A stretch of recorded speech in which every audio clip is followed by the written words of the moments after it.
오늘 성경 말씀은 출애굽기 20장 12절에서 17절입니다.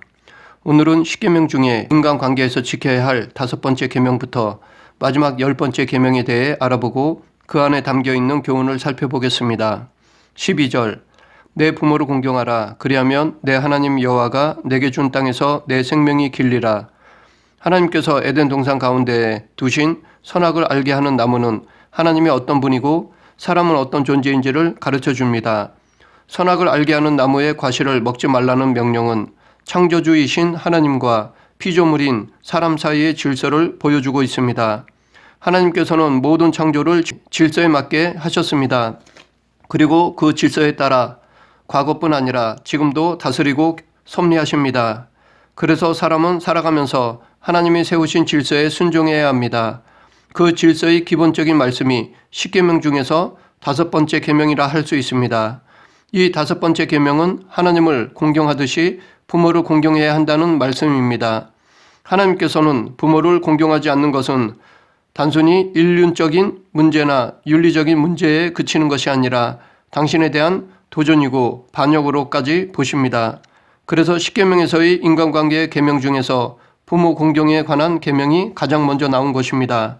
또 다른 이유는 하나님을 공경하듯이 부모를 공경해야 나머지 계명에 대해서도 제대로 순종할 수 있기 때문입니다.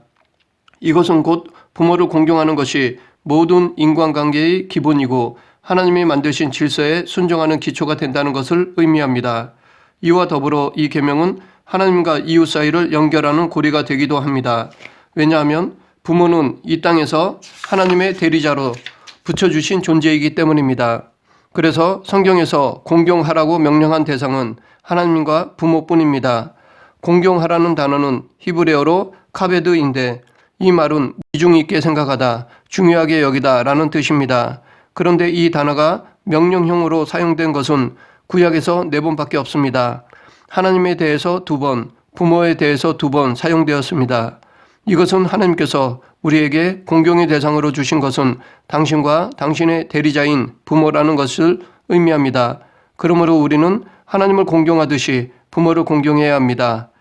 13절 살인하지 말라. 생명은 하나님께 속한 것입니다. 그러므로 하나님께 속한 생명을 함부로 해하는 것은 하나님의 권위에 도전하는 것이 됩니다. 반면에 생명을 소중히 여기는 마음은 하나님과 합한 마음입니다. 그래서 다윗이 사울의 생명을 2번씩이나 살려주었고 그로 인해 후에 다윗은 하나님께 마음을 합한 자라고 칭함을 받았습니다. 그런데 실제로 우리 주위를 보면 살인을 쉽게 범하는 사람은 없습니다. 그래서 이 말씀이 나와 상관없다는 생각이 들기도 합니다.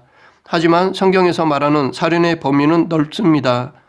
예수님은 형제에게 화를 내고 욕을 하는 것도 살인에 해당되는 것이라고 말씀하셨습니다. 마태복음 5장 22절 나는 너에게 이르노니 형제에게 노하는 자마다 심판을 받게 되고 형제에 대하여 나가라 하는 자는 공회에 잡혀가게 되고 미련한 놈이라 하는 자는 지옥불에 들어가게 되리라. 이렇게 형제를 미워하는 마음을 품은 것도 살인에 해당된다면 이 세상 어느 누구도 살인을 하지 않았다고 말하지 못할 것입니다. 우리는 형제를 미워하는 감정에 대해 대수롭지 않게 여기지만 성경은 매우 무겁게 살인으로까지 다루고 있습니다. 실제로 심리학자들이 말하기를 사람들로부터 왕따를 당하는 사람들을 조사해보면 따돌림을 당할 때 느끼는 아픔은 칼의 상처를 입은 것과 같은 고통을 느낀다고 합니다. 그만큼 상처 주는 말은 무서운 칼과 같습니다. 그래서 예수님은 이런 행위도 살인으로 인정하신 것입니다. 그러면 우리에게 남을 미워하는 마음이 발생할 때 우리는 어떻게 해야 할까요? 이 미움, 시기, 질투를 극복할 수 있는 방법은 무엇인가요? 그것은 우리가 사랑 안에 거하는 것입니다. 나무는 열매로 알 수 있습니다. 이처럼 성도라면 마땅히 맺어야 할 열매가 있는데 바로 사랑입니다. 사랑의 열매가 없으면 성도가 아니라 할 수 있습니다. 우리는 하나님의 사랑 안에서 새 생명을 얻은 존재입니다. 이 새 생명을 소유한 사람은 당연히 사랑의 열매를 맺습니다. 그래서 하나님의 사랑을 소유한 자는 그 사랑으로 미움을 제거할 뿐 아니라 그 미움을 긍휼과 사랑으로 변화시킬 수 있습니다. 이 살인하지 말라는 말씀을 통해 우리는 하나님께서는 한 사람의 생명을 천하보다 귀하게 여기심을 알 수 있습니다. 사람의 생명은 그 자체로 귀합니다. 왜냐하면 사람은 하나님의 형상으로 창조되었기 때문입니다. 그렇기 때문에 이 사람의 생명을 위해 당신의 독생자 예수님을 죽이실 만큼 귀하게 여기셨던 것입니다. 14절 간음하지 말라.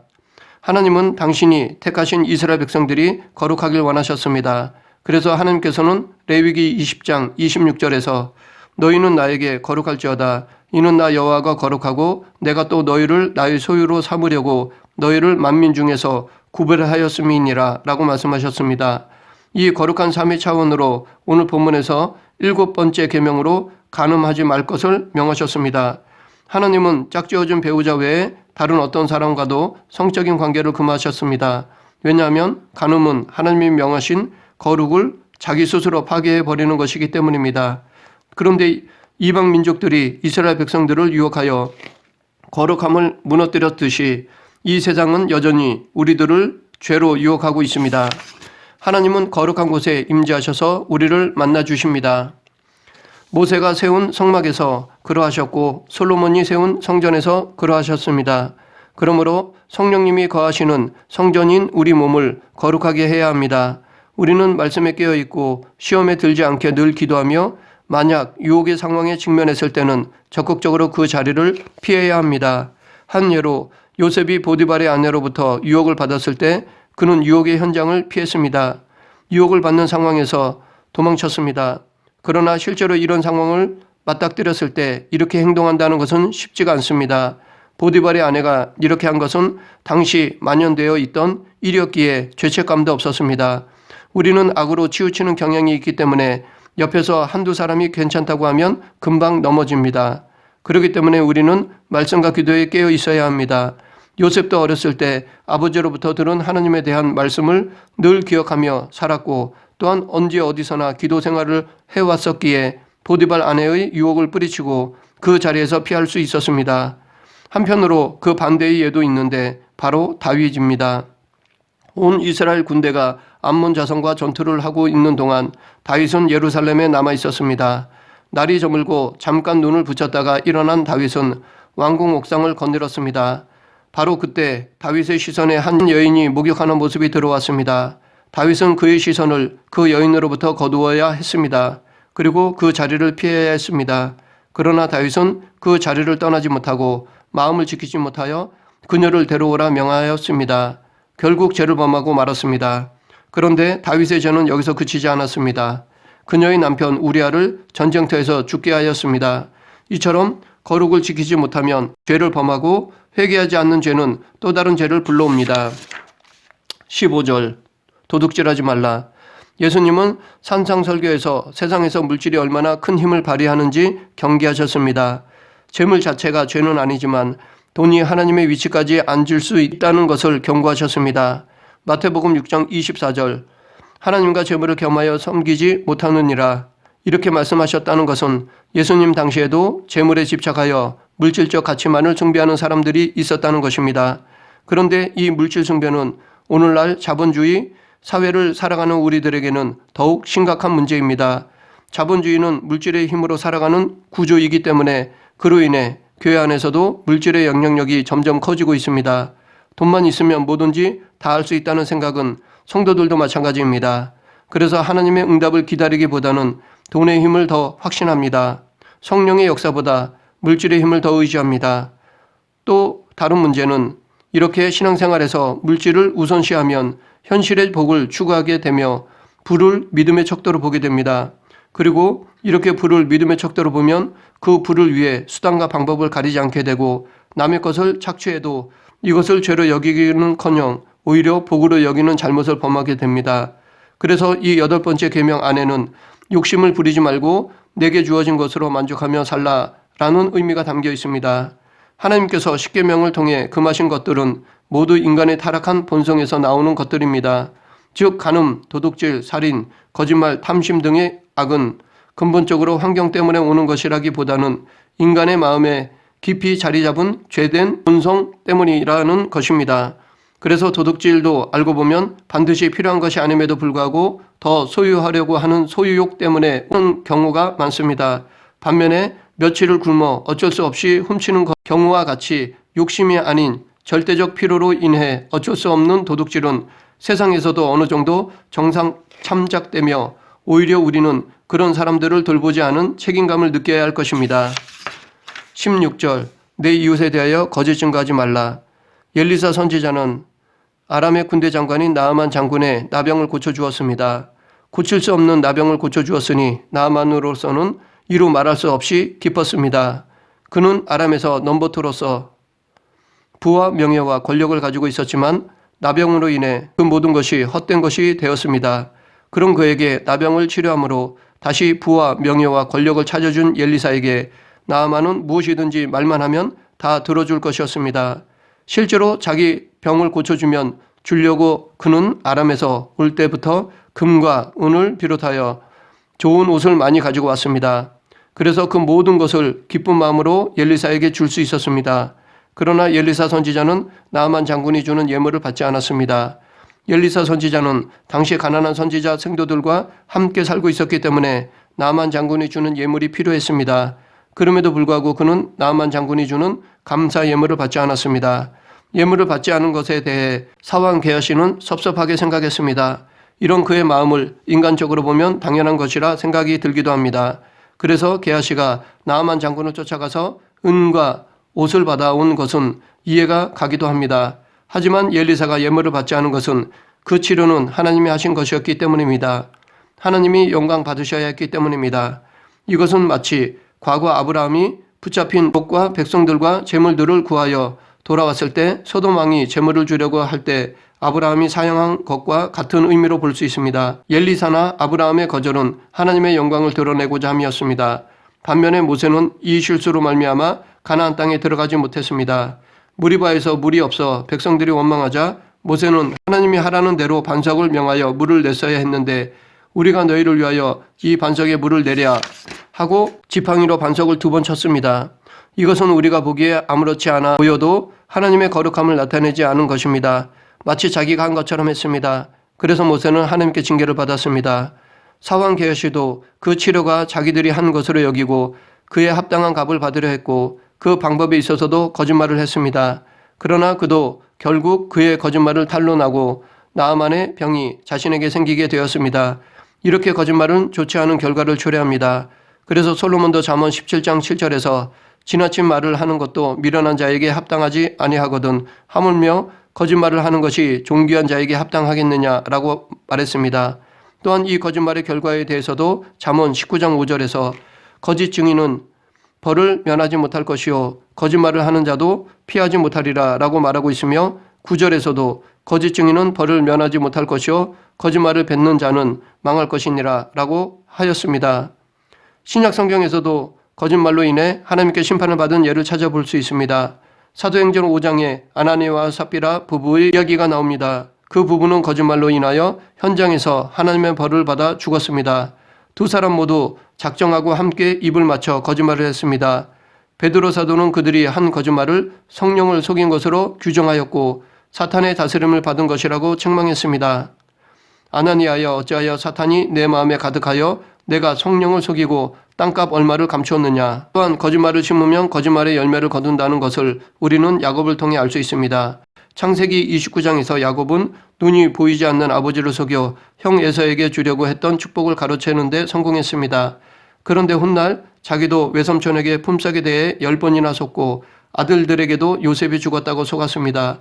이렇게 남을 속이면 자기도 속는 날이 옵니다.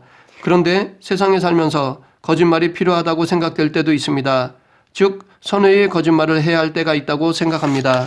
한 예로 다윗도 사울을 피해 블레셋 땅으로 도망쳐 아기스에게 신세를 지고 있을 때 군사들을 이끌고 구슬 사람과 기르스 사람과 아말렉 사람을 치고 양과 소와 나귀와 낙타와 의복을 빼앗아 와서 아기스에게는 유다 네겝, 여라무엘 사람 네겝, 겐 사람 네겝을 침략했다고 거짓말을 했습니다. 이 거짓말에 대해서 하나님은 그를 책망하지 않으셨습니다. 이 예는 거짓말을 정당시하는 것이 아니라 선의의 거짓말이 필요할 때가 있다는 것입니다. 물론 우리는 이 선의의 거짓말에 대해 깊이 생각해 보아야 합니다. 선의의 거짓말을 남발해서는 안 될 것입니다. 17절 내 이웃의 집을 탐내지 말라. 내 이웃의 아내나 그의 남종이나 그의 여종이나 그의 소나 그의 나귀나 물은 내 이웃의 소유를 탐내지 말라. 하나님은 이스라엘이 여리고성을 점령하기 전에 여리고 성에서 나오는 모든 전리품을 모두 당신의 곳간에 들여놓고 누구도 그것에 손을 대지 못하게 하셨습니다. 이것은 가나안 땅의 첫 번째 성에서 나온 첫 열매로 하나님께 드린다는 의미를 담고 있습니다. 그래서 이스라엘 백성들은 하나님의 명령대로 여리고 성에서 나온 모든 전리품들을 하나님께 드렸습니다. 그러나 그 중에 일부를 훔친 사람이 있었습니다. 바로 아간이었습니다. 그가 훔쳐서 장막에 숨긴 것은 외투 한 벌, 금 50세겔, 은 200세겔이었습니다. 그는 이것을 아무도 모르게 자기 장막에 숨겨두었습니다. 그러나 사람의 눈은 속였지만 하나님의 눈까지는 속이지 못했습니다. 그런데 아간 한 사람의 탐욕이 이스라엘 공동체에 큰 피해를 가져왔습니다. 아이성 전투에서 패하여 여러 사람이 죽고 이스라엘은 도망쳐야 했습니다. 그뿐 아니라 백성들의 사기가 완전히 꺾였습니다. 한 사람의 탐욕으로 말미암은 죄가 공동체에게 나쁜 영향을 미친 것입니다. 한편으로 전리품을 훔쳐 다른 사람들보다 먼저 부자가 되고 싶었던 아간은 오히려 심판을 받아 죽고 말았습니다. 이것이 탐욕이 가져온 참혹한 결과입니다. 탐욕은 개인뿐 아니라 가족, 이웃, 공동체에도 악한 영향을 끼칩니다. 그런데 이 10계명의 마지막 계명은 첫 번째 계명과 연결이 되어 있습니다. 왜냐하면 탐심이 우상숭배이기 때문입니다. 마음의 탐심을 품으면 그것밖에는 보이지 않습니다. 그래서 바울은 골로새서 3장 5절에서 그러므로 땅에 있는 지체를 죽이라 곧 음란과 부정과 사욕과 악한 정욕과 탐심이니 탐심은 우상숭배니라 라고 하였습니다. 또한 이 10번째 계명은 다른 계명들과도 밀접한 관계가 있습니다. 이웃의 아내에 대한 탐심은 7번째 계명인 간음하지 말라와 관계 있고 이웃의 소유에 대한 탐심은 8번째 계명인 도둑질하지 말라와 관계가 있습니다. 또한 부모에 대한 불효나 살인의 동기도 탐심에서 비롯되는 경우가 허다합니다. 바리새인들의 고르반이 그러했고 나봇의 포도원이 탐나 살인한 아합과 이세벨이 그러했습니다. 말씀을 정리하겠습니다. 10계명 중 5번째부터 10번째 계명은 이 세상에서 사람이 살아가는 데 기본적으로 지켜야 할 것들입니다. 인간이 행복을 누리기 위해 서로 간에 지켜야 할 것들입니다. 그래서 비록 예수님을 믿지 않는 사람들도 이것들을 알고 있습니다. 그리고 그들도 이것을 지키고 있습니다. 그러나 시간이 갈수록 세상은 점점 타락하여 과거에는 죄였던 것이 이제는 죄가 아닌 것으로 바뀌고 있습니다. 이런 사회적 상황에서 예수님을 믿는 우리는 하나님께서 반드시 지키라고 명령하신 이 계명들을 지켜야 할 것입니다. 비록 세상 사람들이 어리석다고 조롱하더라도 우리는 이 계명을 지켜야 합니다.